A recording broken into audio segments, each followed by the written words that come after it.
Next, we're going to do a memorial service for one of our past presidents who passed away on October 20th. Her name was MJ Callaway, and a lot of you are newer members, so you didn't have a chance to talk to her or ever meet her. But I know that she encouraged me to come and my friend Autumn to come to meetings when she was president. And she always wore purple. That was her signature color. So that's a little bit about the purple that's up there, and what I'm wearing today is that she loved the color purple.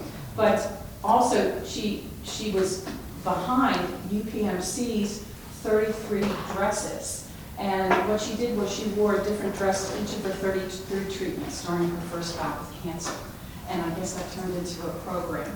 I always thought that was so very, very special. But she's impacted a lot of people, and I think just about everybody that she met with her message. So I thought that if anybody would like to say anything about her that knew her or worked with her, that is why Lisa Ryan is here. She drove in from Cleveland yesterday and joined our board and us last night for dinner. And Lisa and MJ were in a mastermind together, but they became friends, which is the very, very best part of NSA. So, would anybody like to make any comments about, I need to. Good morning, everybody. MJ is the reason I'm here. She brought me into this when she was president, and she became a dear friend. And when I started my podcast, she was the first person I reached out to be a guest. And to this very day, that very first show, 135 shows later, is still the most viewed of any episode that we've had. And Ebta Hall's been on it as well, she can tell you that, and so has Dion. But MJ inspired me in ways that are really hard to put into words. When I first met her, I had no idea she was in the middle of that first bout with cancer, and she was undergoing chemo and radiation, all these things. She actually was wearing a wig, and I was president of a regional chamber of commerce, and we brought her in to speak, and nobody had any idea. She never let anybody on. She was beyond heroic, and she mentored me and helped me in speaking, and the reason that I'm pursuing it now at this stage of my life, as we move forward, is totally and completely because of her. So I miss her terribly already, and she was the real deal. MJ and I came into NSA Pittsburgh together right around the same time. And we masterminded together for years, MJ, Kathy Perry, Renee Thompson, Jeff Tobe, and I. MJ was a part of my life when I started my business. She was a part of my life when my third child was born. At the end of my presidency, as it was winding down when we were trying to decide who the next president should be, I called MJ and I said, and this was right before she got ill, and I said, there's really only one person that I want to do this and that I think should do this, and it's you. And forgive me, she actually had just finished her first bout with cancer. And we were celebrating that she was in remission, and I said, it's ridiculous that I'm calling you and telling you, hey, now that you know you're well again, you should take this on. But we had this really beautiful conversation about service and stewardship, and how when good things in life come to us, that when there's an opportunity to repay that and to carry it forward for others, that it's a beautiful thing when we get to step up to that. And that's a part of what led MJ to become president of NSA Pittsburgh, which she then did for 2 years. Really, the trajectory that we're on as a chapter is a result of much of the fine work that she did.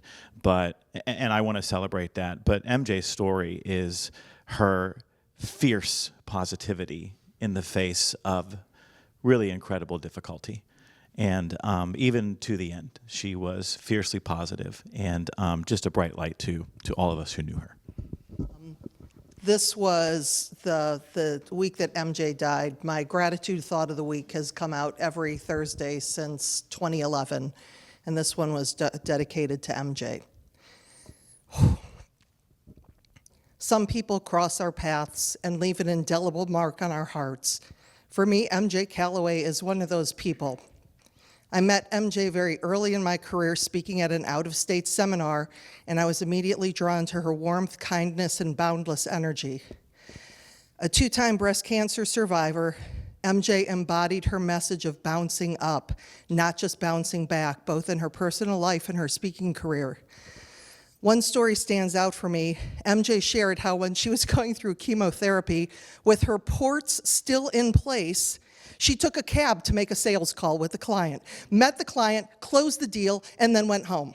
That's who she was. She was determined, fearless, and fiercely committed. But she was more than a survivor, she was a thriver, always encouraging those around her to bounce up from their challenges and celebrate their milestones. She created the Bounce Up Project, a give-back program honoring the oncology healthcare professionals who helped her through her cancer journey. Her mission was simple, to show appreciation to those who fight for patient survival every day. For several years, MJ and I were part of a mastermind group where we supported each other's businesses, and she always brought creativity and heart to everything. I'll never forget one particular day, March 11th, 2021. I was about to step onto a huge stage speaking alongside some intimidating rock stars, and I was freaking out. It was right after the pandemic, and not being on stage for over a year due to the pandemic, I needed a shot of positivity.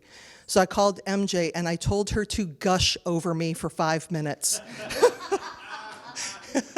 to remind me I had this, and she did. In her signature, kind, positive, enthusiastic way, her words gave me the boost I needed, and I went on stage feeling like I was back in the saddle again. Yesterday, I received a text from MJ letting me know that she was ready to transition. I was blessed to have the chance to tell her how much she means to me, how much I love her, and how grateful I am for her friendship. Today, I encourage each of you to reach out to those you love. Don't wait for a moment of finality to express your gratitude. Make a point to let the people in your life know how much you love and appreciate them, because sometimes we aren't given this kind of chance.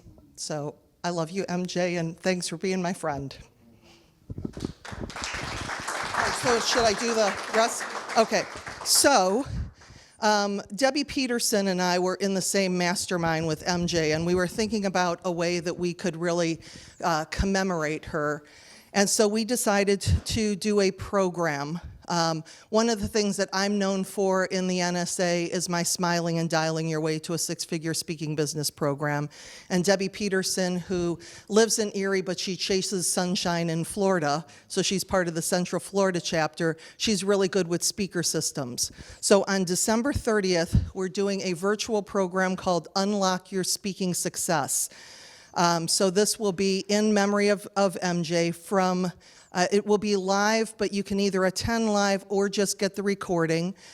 For me, you'll get Smiling and Dialing to learn 20 creative client engagement strategies, techniques to consistent service-driven communication, and overcoming call reluctance, because most people still hate the phone. Stop hating the phone.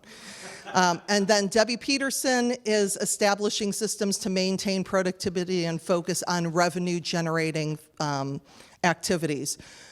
So what we're doing for this, and I printed out some sheets, is that you can join either live or just get the tapes. It's going to be $50, and all the money raised will go to the NSA Foundation in MJ Callaway's name. Whew. So please join us. You have plenty of time. I told you guys to, really promote the crap out of this until December 30th at, 11:59 a.m. because we really want to make, the thing about MJ is that, she gave so much, and we really want her legacy to carry on in NSA. So I do have some, I'll pass around the first 10, it's front and back. The second 10, well, there's 2 sheets, so figure it out. Thank you. Thank you, Lisa. And what a generous offer that was, and to think about a way to bring MJ back or with us, however you want to look at it. But thank you so much. And we'll have the information. Okay, we'll have the information on our website. And we also had I spoke, well, I emailed with Meredith and our NSA president, and she sent a video. We'll have that on our website too, so that you can take a look at it. But it was a very thoughtful way for her to recognize MJ as well. I would describe MJ as someone who had a warm smile and a special greeting for everyone that she met. And when I joined NSA Pittsburgh, and I really have no idea how many years ago that was, but she invited me to lunch. And I was a stranger, a new member, and she invited me to lunch, and we went to the restaurant Casbah, if any of you know that. And she was just so welcoming, and she wanted to know all about what I did, and I was so interested in learning about everything that she did. And so the warm feeling, I just have a very warm feeling about her because of the way she extended herself. And like other people have said, I had no idea she was ill. There was no sign that she was ill. She just wanted to be warm and friendly and welcoming. So, thank you. I think that there are so many wonderful things that have been said about MJ. And I will just tell you that I appreciate everything that's been said, but I had a special relationship with MJ because she was my friend. It was her leadership when she was president. Every time I showed up for a meeting, she had already got my name tag. She had put it in place. She had removed a chair. She made sure that there was a space, that I knew there was a space for me. And interestingly enough, when I started my podcast, she wasn't my first guest. She was my second guest.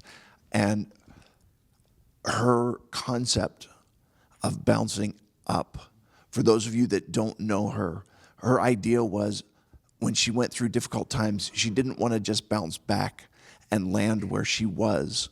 She wanted to bounce up and be in a better place afterwards than she was when she started. An amazing lady, an amazing leader, and a wonderful friend.